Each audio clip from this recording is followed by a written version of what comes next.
दर्शकबिन सबैलाई नमस्कार। म जगत साई सुर्खेती।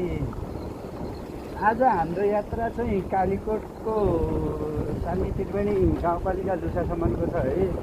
यो कर्णाली राजमार्गको सबैभन्दा अप्ठ्यारो बाटो यासमोड भन्ने चाहिँ यही हो है। सबैलाई देखाउँदैछु म। सबैजनाले भिडियो स्किप नगरेर हेरिदिनु होला। मेरो युट्युब च्यानल जगत साई 515 मा सबैजनाले सब्सक्राइब गरिदिनु होला।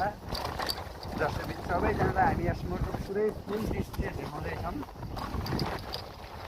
यस्तो चाहिँ कालीकोटको यासमोड कर्णालीको सबैभन्दा अप्ठ्यारो मोड पनि भनेर तयारी गरिदिनु है। हेर्नु है दर्शकबिन, तल हेर्दा कर्णाली छ,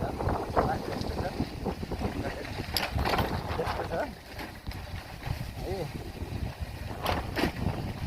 कर्णालीको क्रिया कर्णालीको जनतालाई मात्रै थाहा छ हजुर, अरू कस्तै छ र।